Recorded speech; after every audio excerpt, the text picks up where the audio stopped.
What is up, Winning Wealthers? We're back with episode number 8. This is Geoff and B-Rock himself.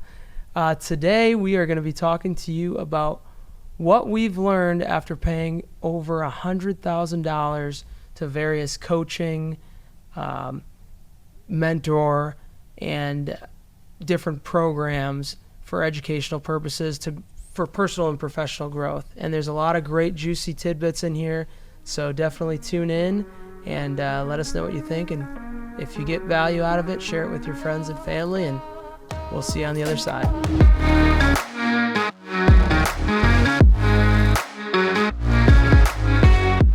All right, so today, B-Rock and I are going to be talking about how we've paid over $100,000 to coaches and different programs, and what we've learned throughout the process. That's collectively, throughout, the last 5-10 years or so, progressively stepping up to, bigger and bigger ticket programs and coaching sessions. So why don't you take us through what are the different types of coaching programs that we've done?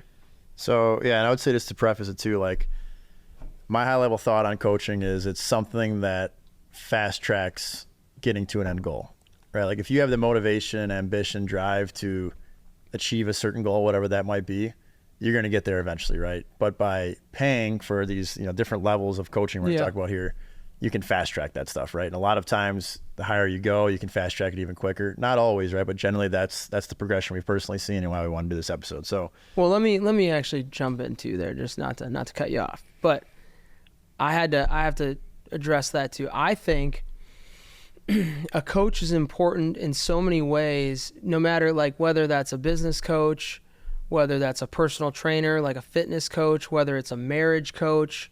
There's so many benefits that you get from a coach because they can sort of see you in a different lens, right? And they can see sort of your blind spots and help you correct that. And they can also look at, if they're a good coach and they've got a lot of experience, they can look at what other clients of theirs doing that that you might benefit from as well, based on your training, your progression. And so to me, I think it certainly does fast track you to your point, to where you are trying to get to. But I also think it also unlocks a new level of, like, I have a golf coach right now, right? And I plan to keep one. I have a personal trainer as well. I've had business coaches. I've had, on. And I just think, it almost unlocks a new level of potential for you. And all the greats have coaches, Tom Brady, Kobe Bryant, Michael Jordan, right? I mean, those are the best of the best in the world. But if we can emulate that and have coaches in different aspects of our lives, we can truly become the people that we want to be and fulfill our potential. And that's, get to the healthiest, wealthiest, and happiest way of living that we're trying to get to, which is the whole point of this show. So I had to jump in and say that too. That's good. So let's break down kind of our different thoughts of what coaching means in different levels, right? So live events is the first one. If you go to an event, there's a speaker on stage informing about a specific topic to a large audience. That's one form of coaching. The second one would be online courses. So generally video course material where it's a very specific skill you're looking to learn and it's all on that specific skill. Another one is mastermind groups. Meeting with a group of people consistently working towards a common goal, a group of people together. And there's one-on-one coaching, right? There's generally a subject matter expert that's teaching you one-on-one how to get to that specific goal. So those are the 4 different levels as we thought through of what coaching could mean. And they were in order, right, of like generally what you could consider as lower ticket to high ticket. An event, you could pay $100, $300 to go into this event. It's a lower cost item. And again, it's an audience sort of setting, speaker speaking to a lot of different people. Whereas with online courses, this can vary a lot, but it could be $100 to $1,000. And you're paying for a specific video course on one skill set that's going to teach you everything you know about that skill set, which can provide a ton of value. Mastermind groups, that could be anywhere from $1,000 to $10,000. And there's a pretty wide range on that one, depending on the quality of the group. And then there's one-on-one coaching, which can go from $10,000 to $100,000 to pay someone specifically to coach you on how to get to your goal. Yeah, and there's also a lot of programs that are kind of combining a lot of these two. So there's overlap between them, right? You join this mastermind, you get access to their online course, you get access to, maybe discounted tickets for their events, and then you also get a coach, that'll help you as well. So there's a lot of programs like that. There's things that we're thinking about within Winning Wealth. We're doing events, we're doing the podcast. Brock already has a coaching program. I'm working with him on that a bit. And so there's things that we're looking at from an offering perspective. But so why don't you take us through, some of the takeaways of what you've gotten out of, each of these different types, and I'll interject as well. Yeah. So let's start with events. We've both gone to a ton of different events, and that was our first one on the list. To me, events are more when you're going there, right? You're listening to someone on stage. You're not necessarily like compared to an online course where it's very much informational and it's like straight to the point. This is the information you want to learn. For me, events, you do get that aspect of it, but it's more about motivation and networking for me when I go to an event. Is usually I learn a couple takeaways and get a couple notes from the speakers, but it's generally something you go to, you get pumped up, you come out of it like, I'm ready to grow my business. You meet some people, that grows your network. So like an example of those is, again, I've gone to a ton of events, but specific examples is when I was getting started in real estate, I went to a few of them by Rod Cleef held. One was like in Atlanta, and I learned, about how to get into syndication and kind of some intro stuff there, met some great relationships there, and also just gave me the motivation to see like, okay, this business is what I want to do, and reaffirmed like, this is what I want to grow in, and syndication is how I'm going to get there. So that was an example of an event. Another one is I went to a 10X growth conference in Miami with Grant Cardone. And that was very much so a big motivation event. I mean, they get you hyped up. The setting's awesome. Like I left that event just fired up, ready to grow. Wouldn't say like I necessarily had like hundreds of pages of notes of like, this is what I meant in my business. More so just learned some things, but saw the motivation. So to me, those are some examples of what I've gained from going to events. Yeah, and I mean, I would say we other events that we've been to, we're considering launching actually we're not even considering it. We're going to be launching a real estate fund. We'll have another episode on that in the future, but we went to a fund conference in Vegas. Fund conference. That was fun, but I had a lot of fun. But we met some people there that are, developers in Los Angeles. We met a lot of great people there, but we've kept in touch with these guys. We've looked at potential projects with them here in Wisconsin, or, they're looking at a deal in Texas. Great guys that I think, we'll be able to work with in the future. And I think so for me, the in-person events, is more so about the networking. You're in a room with like-minded people that are all kind of thinking about and trying to do the similar things that you're trying to do.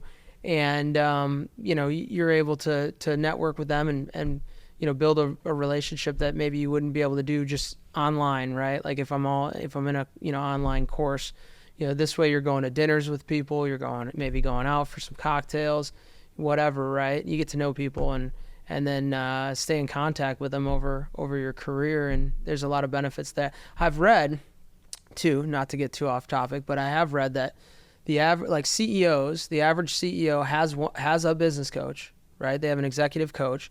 They go to 8+ different in-person conferences, events per year. And then I think they read over 30 books a year. Is just the average, like, I don't know if it's the average Fortune 500 CEO or whatever, but I always think about, if you think about, what are other people doing, right? Just benchmark data on, these guys are CEOs of companies. They're as busy as they get, right? So like, they make the time for this type of stuff, right? 8, that's more than one every other month, right? Maybe they take off a little bit in the summer or around the holidays or whatever, but they're going to events on an almost monthly basis. They're reading books on an almost weekly basis. They've got a coach that they're meeting with weekly or bi-weekly. So it makes sense. But yeah. I know I derailed us a little bit. I think the next one is online courses. Yeah. So to me, online courses are a step. You got books, podcasts, right? An online course is a step beyond that, where it's, again, very much about one subject. And I think there's so much, like, it's obviously growing a ton, right? But there's so much value in an online course. And one thought I had recently was like comparing an online course to a class in college. Okay, like let's say, whatever the cost is for some credit you had to do in college, a couple $1,000s at least, right, for this class. I mean, I would say 95% of the classes I took through my 6 years in college were bullshit, like a waste of time, waste of money. Whereas if you were specifically Agreed. going into this one niche topic, you could get generally much lower of a cost, and you just learn a lot more about that one topic. For sure.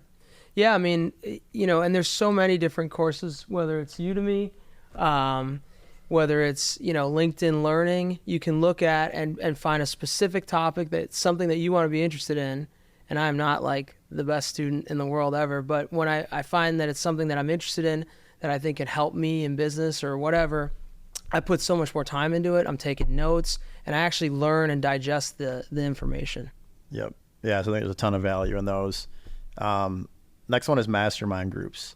So we've both been involved in these sort of groups, and I think being in a specific group with other people that have a similar goal, like-minded, there's a lot of value in it. And generally they meet, on a weekly basis. There's some sort of cadence that, you go and grow from there. So is there any examples of ones you've been to you want to talk about? Yeah, I mean, just even with, I'll just say it, Jake and Gino's group, the Wheelbarrow Profits, shout out to those guys. When we started doing our thing with Smart Asset Capital, and we all met and talked about, raising money and syndicating. I didn't know what syndication was, right? But it made sense. It seemed like a great way to scale, and provide an awesome solution for investors, as well as, a great business for us. And so I joined that Wheelbarrow Profits group, and we went to a few different events. There's also coaching and courses that come along with that. And I think what it did was we could have figured that out without going that route, but it just kind of fast tracked us. It's what we're kind of thinking about with this fund thing, right? So there's another group that does similar mastermind type thing, and as we sit and we've met a couple times in the last couple of weeks about launching a real estate fund rather than just doing the deal by deal syndications. And we're kind of at a point where we're like, I think it's ready to go. I mean, what are the other questions that we have to answer? And so, does it make sense to join this group or not? I think if we did join the group, it would be something that we could get all those questions answered really quickly and be off to the races. Mm-hmm. And so you kind of see the value, like right now, as we're talking about mastermind groups and what value they bring, we're like, we're 90% of the way there, and there's 10% that we're not totally sure about. I think, joining a group like that, you also get some accountability too. You're in this group with a bunch of other people, a lot of them, to be honest, aren't going to do much anyways, but there are a few people that are in those groups that, and then you kind of, meet up together, the cream rises to the top, whatever, right? And you meet the other real people that are doing real deals and actually making progress, and you kind of hold each other accountable and get to know each other throughout time. And I think that's a big benefit for that. Mm. Yeah, I totally agree. And then let's go into the one-on-one coaching, right? So we talked about in the beginning, like this is where I think if you're trying to fast track your goal and get there quicker, one-on-one coaching to me is like the quickest way to do it, because you have someone specifically with mastermind groups and a lot of these other things. It's one to many, where you might be in a group of 50 people or an event with hundreds of people, and the advice can be great, but it's not necessarily tailored as much to a one-on-one coach. Is very much tailored advice for you of how to get to your goal quicker. So some examples of you talked about some already, but like one-on-one coaching, like in the beginning I had a real estate coach. I work with a performance coach right now, where we talk monthly and just talk about different life things and optimizing time and different things like that. I worked with a coach to grow the online coaching business I'm doing. So, each one has given me that tailored advice that's fast tracked me getting to that goal sooner. And it goes back to what we were saying in the beginning, right? Is like, if you have the ambition and drive, like you can get to that goal. But to me, if you can pay someone to fast track that goal, generally it's worth it. Yeah, I think the other thing too is they're invested in your success as well, right? Because they're getting paid, right? So you got to kind of think about, if they want to keep you as a client, they've got to be, invested enough in your success that you're going to continue getting better. Right now, I've got a golf coach, I've got a personal trainer, I've had a business coach in the past, looking at, potentially doing that again. Actually, I know I will at some point. I think that they can help you see blind spots. They can help you look at things that you're not maybe able to just see because you're in your day-to-day, you're busy as hell, meeting to meeting to meeting, and then you're, whatever, right? They can help kind of slow down and look at where you are, bad. Like my golf swing, for example, this is a good example. I'm talking to the champ here, the other champ's over here, but my golf swing's terrible, but like I didn't really get to visualize it as well until like I have the camera on me. He's got all these different diagonal lines up that show how I'm swinging, how much I'm swaying. That's an example in golf, right? And I'm really trying to take it serious on how do I get to have a much better golf swing. But I think that's the same thing as it relates in business, whether it's like a leadership coach and you're trying to grow a business and be a better leader or figure out ways to scale your business or optimize your time or whatever. The more that you can have somebody else that's invested in your success, looking at it from a lens that you don't necessarily have, I think the better it is, and the more it can shorten your time to get into where you want to be. I agree. I think so. Maybe to wrap this up, question I'd pose for you is like someone that is on the fence of whatever one of these levels, right? Overall, just looking at investing into some sort of coach, and they're trying to get over the barrier of spending, whatever it is, $1,000, $10,000. What would you say to them is like a reason to do it? I would say, and it's not me that says it. You can Google it. Like any of these people, Warren Buffett, Charlie Munger has said it.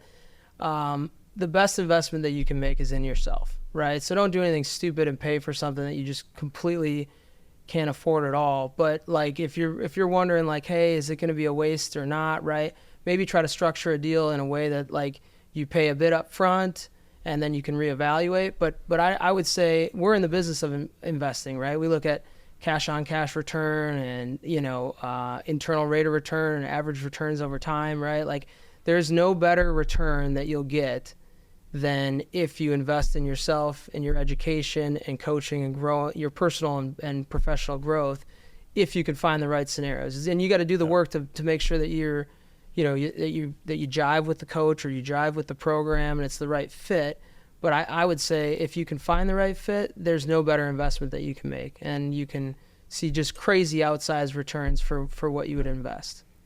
I agree. I think like an example of that would be someone that maybe has a couple $1,000s, right? And they're trying to figure out where to put it. Should they put it in Robinhood and invest in a stock, or should they go out and buy that course or go to that event, right? That could go from there. To me, it's like investing a couple $1,000s in whatever it might be that's not going to make you wealthy. That's really not going to do anything. Whereas if you could spend that couple $1,000 in some sort of coaching program, that can fast track your growth into growing a big business, which then you make a lot of money and then you start investing and growing your wealth. Exactly. Hormozy talks about it too. Shout out. Yep. I totally agree there. All right. Anything else? I think that's it. All right. That's the pod then. That's the pod. Thanks for listening to the episode where we talked about different forms of investing and coaching. The biggest summary here is, for us, if you're looking to fast track your growth, get to the end goal quicker, investing in coaching makes sense. It's something we've both personally done and have seen benefits from. So we wanted to parlay that into this episode. I'll mention as well, if something you are specifically interested in is real estate syndication and growing into commercial real estate, you already have some experience in real estate and you want to grow and do some more deals, bigger deals, I personally offer a one-on-one coaching program where I teach you how to get into that.